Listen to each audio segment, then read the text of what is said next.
Selamat malam. Kali ini kami dari Otsuka Jepang ingin berbagi cerita tentang kesuksesan produk yang sangat populer di Jepang dan di Indonesia. Banyak hal yang menarik yang bisa kita saksikan. Suatu hari di pabrik Otsuka Pharmaceutical di Tokushima, Jepang. Bagaimana? Lancar? Iya, Pak. Akihiko Otsuka, cucu dari pendiri Otsuka Group, menjabat kepala pabrik Tokushima pada saat itu.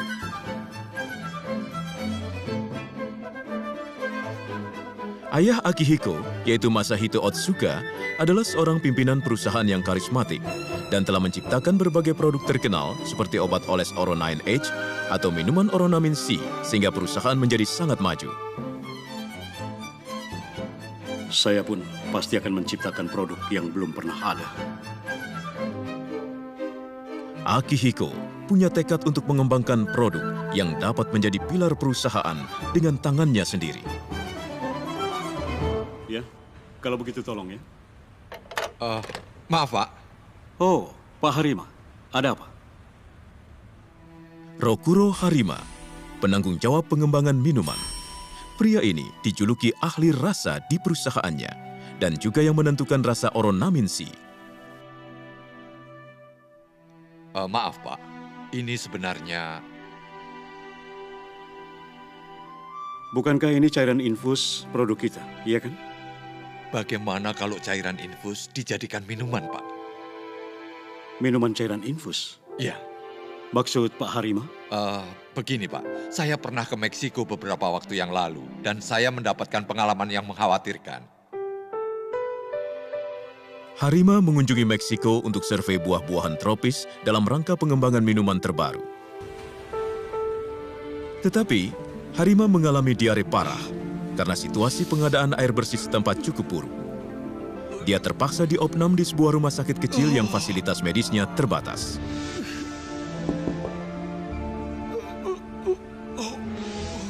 Oh, dokter. Supaya penyakit Bapak lekas sembuh, silakan minum obat dengan air soda ini ya, Pak. Air soda? Kenapa bukan air putih? Saat ini air putih di Meksiko kurang baik. Oh, iya. Ya, baiklah.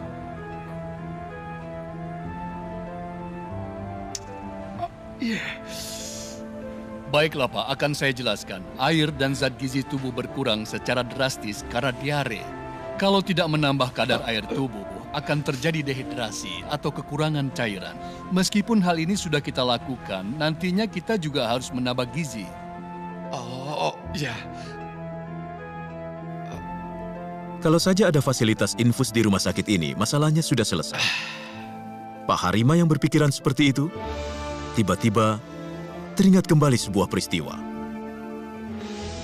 Saya pernah melihat seorang dokter minum cairan infus untuk menggantikan cairan tubuh yang hilang setelah selesai operasi yang berjam-jam. Betul. Ada baiknya kalau kami mengembangkan cairan infus sebagai produk yang layak diminum. Cairan infus merupakan bidang yang perusahaan kami kuasai juga.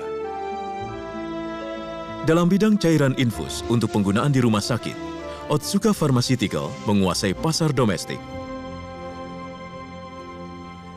Saya punya ide untuk mengembangkan cairan infus agar dapat diminum. Cairan infus untuk diminum?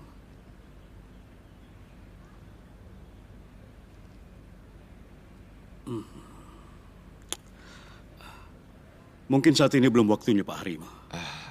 Belum waktunya. 3 tahun kemudian, Akihiko menjadi presiden direktur Otsuka Pharmaceutical yang ketiga pada umur yang masih muda, yaitu 38 tahun. Permisi. Harima mendatangi ruangan presiden direktur dengan membawa seorang staf. Permisi, Pak. Staf itu adalah Akihisa Takaichi, anak buah Harima, seorang peneliti muda.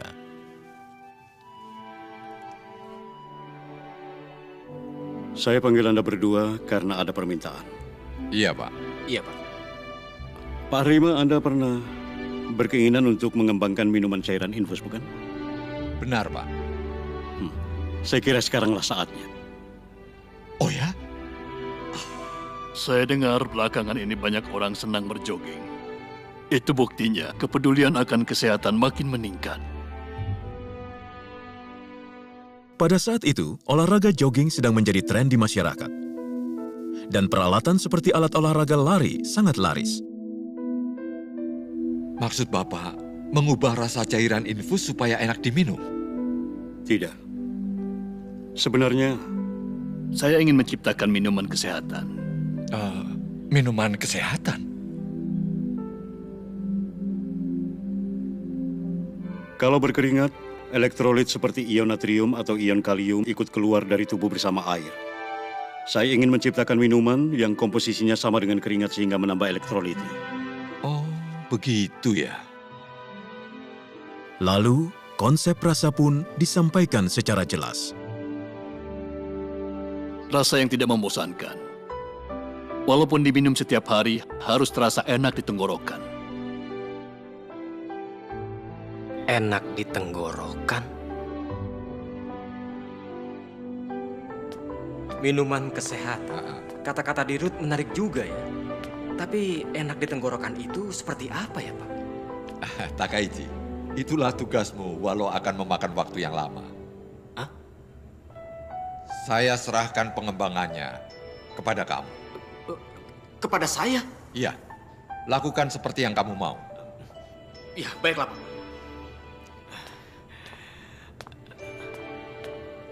Harima menyerahkan pengembangan minuman kesehatan kepada Takaichi agar dapat membina peneliti muda tersebut yang akan memikul masa depan perusahaan. Takaichi langsung menuju ke sebuah tempat, yaitu sauna. Takaichi berpikir untuk menciptakan minuman kesehatan. Pertama harus memahami keringat itu apa.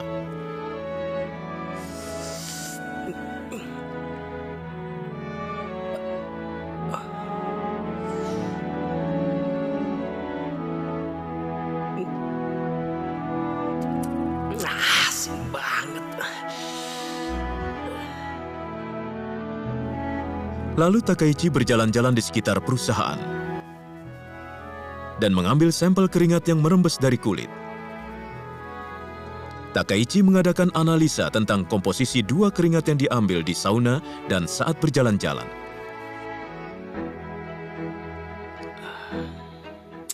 Benar dugaan saya. Takaichi ingin memeriksa konsentrasi ion natrium, yaitu kadar garam, yang menjadi sebab asinnya keringat. Nilai konsentrasi sampel keringat di sauna jauh lebih tinggi. Keringat itu bukan hanya satu jenis. Setelah mandi di sauna atau berolahraga yang berat, konsentrasi kadar garam dalam keringat menjadi tinggi.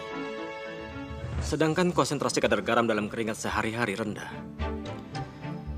Minuman yang ingin kami ciptakan adalah minuman untuk menambah kadar air tubuh dalam kehidupan sehari-hari. Kalau seperti itu, kami lebih baik mengambil patokan pada keringat dengan konsentrasi kadar garam yang rendah. Takaichi langsung membuat minuman uji coba dengan persis mengikuti komposisi keringat saat berjalan-jalan. Pak Harima, Oh, Takaichi. ini minuman yang dibuat dengan komposisi keringat. Mohon dirasakan. Iya, iya. Oh, sudah jadi. Silakan, Pak. Ya, baiklah.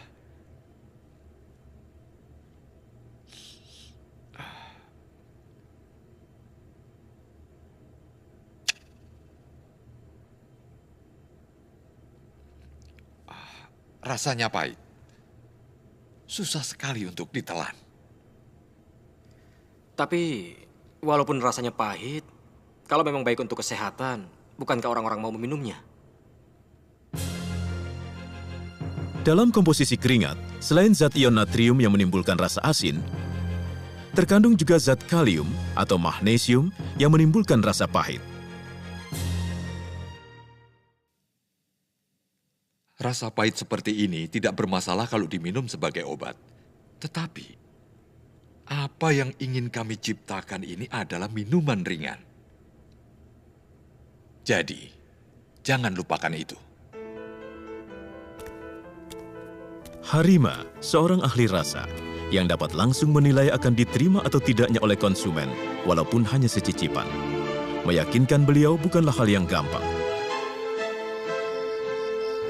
Dari pagi hingga malam, masalah penelitian tak pernah terlepas dari pikiran Takaichi. Ayo ayah, tolong bacakan ayah. Entah saya harus bagaimana. Pada hari libur pun, Takaichi membenamkan diri dalam penelitian. Dan akhirnya, terlintas ide untuk menambah zat pemanis alami untuk menghilangkan rasa pahitnya.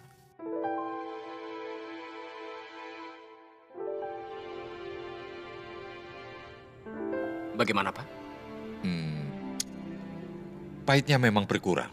Hanya keseimbangan rasanya tidak tepat. Karena rasanya masih terlalu manis. Tapi untuk menghilangkan rasa pahitnya, Dengarkan saya. Apa yang ingin kami ciptakan bukan minuman jus, tetapi minuman kesehatan. Maka kadar gulanya semestinya ditekan serendah mungkin. Dan ingat, konsentrasi kadar gula harus di bawah 10%. Kamu paham kan? baik, Pak. Saat itu, minuman ringan pada umumnya mengandung kadar gula lebih dari 12%. Dan minuman yang laris adalah minuman yang manis. Akan tetapi, Harima menyuruh mengembangkan minuman yang tidak terlalu manis. Minuman yang tidak terlalu manis tanpa rasa pahit. Percobaan Takaichi dalam menciptakannya mengalami maju mundur. Hampir 3 tahun berlalu sejak pengembangan minuman dimulai. Mohon dicoba. Presiden Direktur Akihiko Otsuka pun telah melakukan uji coba beberapa kali. Masih tetap ada rasa pahit. Iya, benar, Pak. Minuman uji coba yang dibuat oleh Takaichi sudah mencapai lebih dari 1.000 jenis. Permisi. Saat itu, seorang karyawan masuk ke ruangan. Dia ingin Presiden Direktur Akihiko menguji minuman serbuk instan yang sedang dikembangkannya.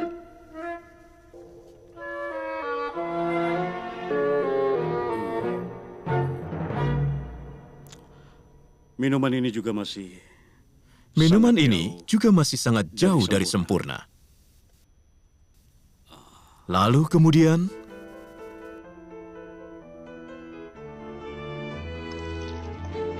Maaf, Pak. Mau diapakan? Dua-duanya belum sempurna. Bagaimana kalau dicampur?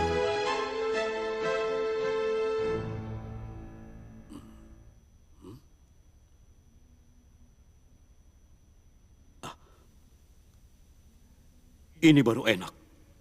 Hah? Kalian boleh coba juga.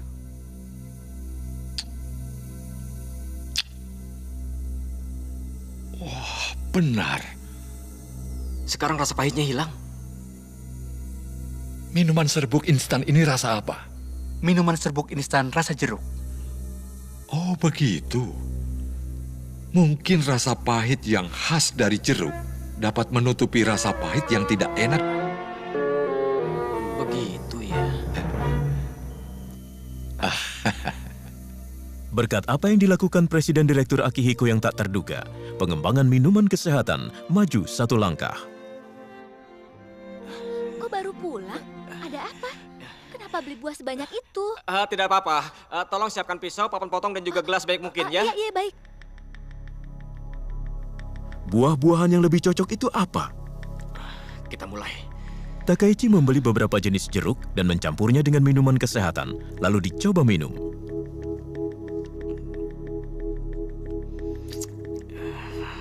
Ini bukan.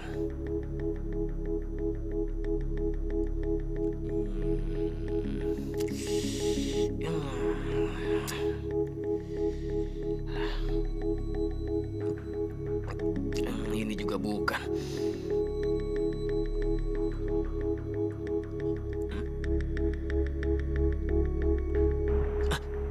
Ini dia.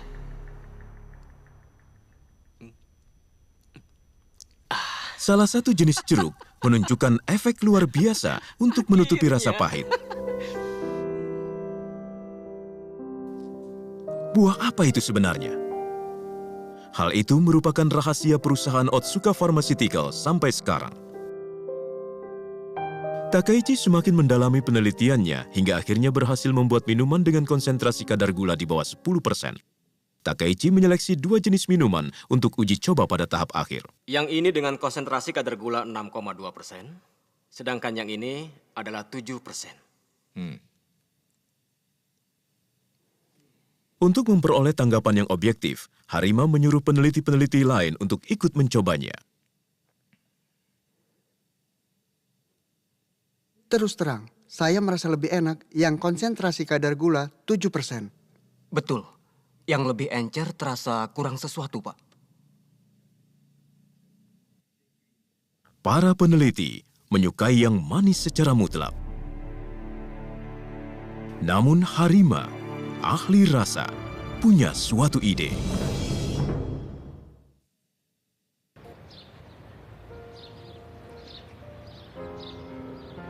Beberapa hari kemudian, sesudah uji coba di laboratorium, Harima mengajak peneliti bawahannya untuk mendaki gunung dalam kota Tokushima.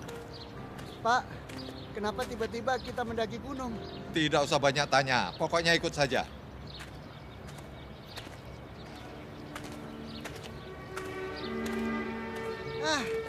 Akhirnya sampai juga. Setibanya di puncak gunung, Harima mengatakan, Mari, sekarang kita minum dulu. Minum apa, Pak? Harima menyuruh para peneliti untuk mencoba 2 jenis minuman A dan B. Sebenarnya minuman ini sama dengan minuman yang dicoba di laboratorium beberapa waktu yang lalu. Yang A sedikit kemanisan. Saya merasa B lebih enak. Saya juga merasa seperti itu, Pak. Yang A manis dengan konsentrasi kadar gula 7% dan B kurang manis dengan konsentrasi kadar gula 6,2. Padahal waktu dulu yang manis dengan 7% terasa lebih enak. Kenapa ya, Pak? Saat berkeringat, yang kadar gulanya lebih sedikit terasa segar dan lebih enak. Dan ini kan minuman kesehatan. Nah, makanya harus terasa enak diminum waktu beraktivitas.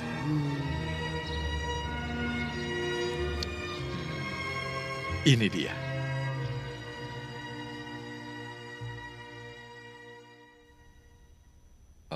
Rasanya bagaimana, Pak? Ini yang kuinginkan. Baik, dengan rasa ini saja.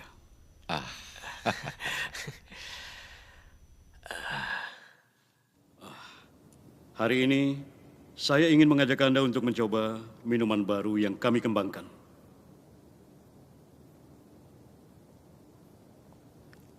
Pada hari itu, kebanyakan direktur pertama kali mencoba minuman kesehatan yang dikembangkan bertiga oleh Presiden Direktur Akihiko, Harima, dan Takaichi. Bapak Direktur, terus terang saya merasa rasanya kurang enak. Karena rasanya tawar. Terus terang ini tidak enak. Siapa yang mau minuman seperti ini? Rasa asin seperti ini tidak bakal laku. Iya. Betul kan? Iya, betul. Saya pikir tidak akan laku. Para direktur senior yang mempertahankan Otsuka Pharmaceutical dalam rentang waktu yang panjang memberi tanggapan negatif terhadap rasa itu. Saya pikir kita akan kesulitan dalam soal pemasaran. Rapat direksi pun menjadi ricuh.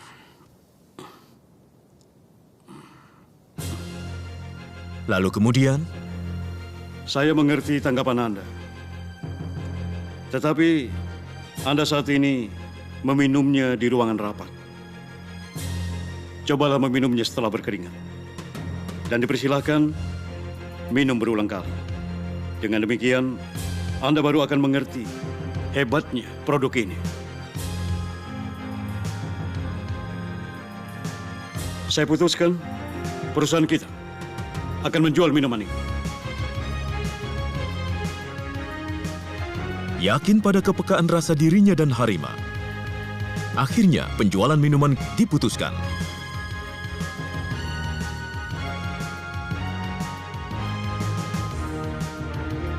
Produknya diberi nama Pocari Sweat, yaitu kata Pocari yang memiliki kesan menyegarkan, digabung dengan kata sweat yang memiliki arti keringat dalam bahasa Inggris. Pada bulan April tahun 1980, penjualan Pocari Sweat dimulai. Karyawan marketing dan semua karyawan lainnya mengunjungi toko-toko pengecer agar Pocari Sweat dipajang di lebih banyak tempat walaupun masing-masing hanya satu kaleng. Kepala tim marketing Jiro Tanaka juga mengunjungi pengecer langganannya. Selamat siang, saya Tanaka dari Otsuka. Hari ini saya ingin menawarkan minuman baru yang diluncurkan oleh perusahaan kami. Wah, seperti apa itu? Pocari Sweat namanya. Silakan dicoba, silakan.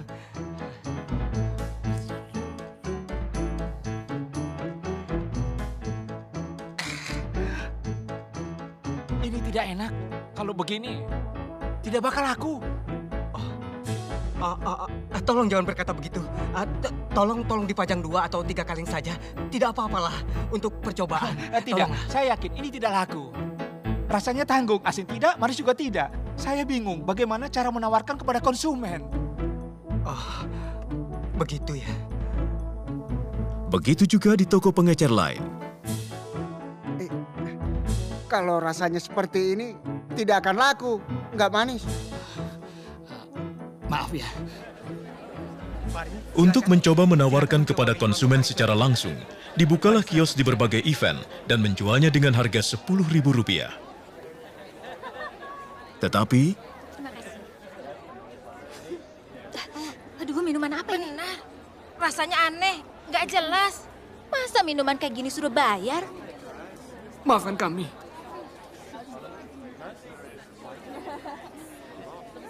Kayak gini disuruh minum, kurang ajar. Hei, pergi. Reaksi konsumen sangat buruk, sebagaimana yang sudah dicemaskan oleh direksi. Maaf, Pak. Sepertinya memang ada masalah dengan rasanya, Pak. Benar, Pak. Penjualan Pocari Sweat disambut sangat buruk oleh konsumen.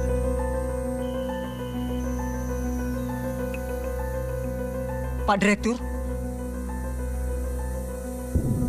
Saat itu, Presiden Direktur Akihiko mengeluarkan keputusan yang mengagetkan. Bagikan dengan gratis. Hah? Kita bagikan Pocari Sweat secara gratis. Agar diminum setiap orang di setiap tempat. Dan dalam jumlah yang besar. Pak, berapa yang harus dibagikan? Tak terbatas. Hah? Keunggulan Pocari Sweat tidak bisa dirasakan kalau tidak diminum berulang-ulang. Jumlahnya tidak terbatas. Kita lakukan secara tuntas. Kalau begitu, kerugian kita semakin bertambah, Pak. Benar, Pak. Benar, Pak. Jangan pikirkan angkanya dulu. Kita ingin mencoba menciptakan pasar baru yang belum pernah ada. Walaupun tidak bisa dijual, pada awalnya itu wajar. Yang paling penting sekarang, mensosialisasikan konsep produk secara tepat daripada menjual produknya. Dengan demikian, nantinya konsumen akan mengerti keunggulan Pocari Sweat. Penjualan akan meningkat belakangan.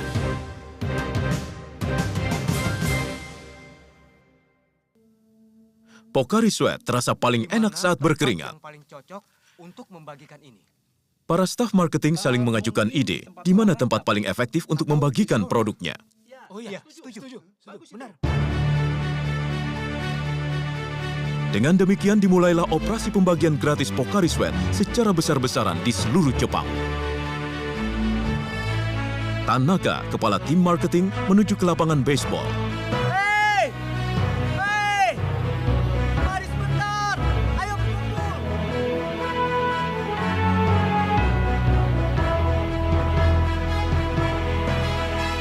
Nah, anak-anak, kalian haus kan? Haus! Tunggu sebentar ya.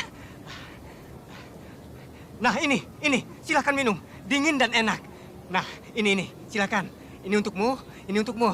Ayo, silakan diminum. Silakan. Bagaimana rasanya? Enak! Enak kan? Rasanya tidak biasa, tapi bisa langsung diteguk. Betul, itu benar. Itu karena tubuh kalian mengeluarkan keringat. Jadi membutuhkan kadar air. Nah, anak-anak, Tubuh kita 60%-nya terdiri dari air. Coba lihat gambar ini. Sampai di sini semuanya air. Bukan hanya ditawarkan kalau minum, kalian banyak berkeringat, melainkan juga memberikan maka tubuh penjelasan kalian konsep membutuhkan Pocari Sweat cairan secara tubuh. detail. Pocari Sweat itu mirip dengan cairan tubuh. Staf marketing lainnya kemudian membagikan kepada konsumen yang baru selesai mandi. Bagaimana rasanya? Wah, rasanya tidak biasa. Tapi enak diminum. Begitu ya? Bu, maaf Bu. Iya, Apa Ibu haus? Karena kelihatannya berkeringat. apa? Silakan minum ini. Gratis nih. Tentu saja, silakan. Ada juga staf marketing yang memberikan langsung kepada orang yang sedang berkeringat. Bagaimana? Minuman apa ini? Rasanya aneh. Tetapi enak juga sih. Terima kasih. Berkat pelaksanaan operasi pembagian gratis yang ditargetkan di tempat-tempat di mana orang muda berkeringat, sedikit demi sedikit Pocari Sweat mulai populer. Makasih ya. Saya membagikan sampel pada anak-anak di lapangan baseball. Mereka semuanya minum dan bilang enak. Rupanya sudah mulai disadari. Pocari Sweat itu seperti apa. Bagus kalau begitu. Tapi Pak Direktur, Iya, ada apa? karena membagikan tanpa batas, jumlah dibagikan gratis mencapai lebih dari 30 juta kaleng. Oh ya? Pocari Sweat yang dibagikan secara gratis telah mencapai sebanyak 400 miliar rupiah. Kalau seperti ini terus, kerugian akan melonjak. Apakah lebih baik dihentikan saja pembagian minuman gratisnya? Tidak apa-apa. Lanjutkan saja. Sepanjang tahun ini. Yang penting adalah bukan keuntungan sekarang, tapi masa depan. Kalau sekarang menyebarkan benihnya, pasti akan berbuah banyak di kemudian hari. 1 tahun kemudian, pada tahun 1981, penjualan Pocari Sweat tetap sama saja seperti tahun sebelumnya. Wah, terasa panas ya. Tahun ini panas sekali ya. Musim hujan baru saja selesai, dan musim panas untuk tahun kedua hampir tiba. Halo, ini bagian marketing Otsuka. Hah? Stok Pocari Sweat habis? Ya, tolong cepat kirim Pocari Sweat-nya, Pak. Stoknya sudah habis. Mengherankan, Pocari Sweat tiba-tiba mulai laris secara drastis pada musim panas di tahun kedua penjualan. Dengan cara operasi membagikan produk gratis, konsep dan rasa telah dimengerti oleh konsumen, dan hasilnya berbuah pada musim panas tahun kedua. Pada musim panas tahun kedua, penjualan Pocari Sweat melonjak sekitar 3 kali lipat dari tahun sebelumnya dan mencapai 2,6 triliun. Pak, akhirnya kita berhasil. Berkat usaha keras kalian. Terima kasih. Keyakinan Presiden Direktur Akihiko akhirnya berbuah.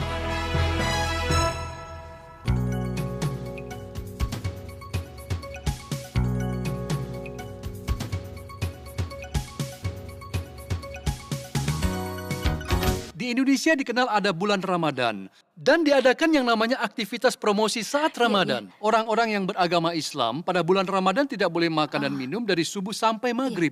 Namun, kalau matahari sudah terbenam, baru boleh makan dan minum. Begitu. Nah, pada saat itulah Pocari Sweat dibagikan secara gratis. Di sini juga dibagikan secara gratis ya? Benar. Oh. Saking lapar dan haus rasanya jadi enak sekali. Nama Pocari Sweat tersebar cepat dari mulut ke mulut dan larisnya luar biasa. Melihat peluangnya sangat luar biasa. Betul ya? sekali. Iya, benar sekali. Ada satu lagi cara pemasaran yang efektif di Indonesia.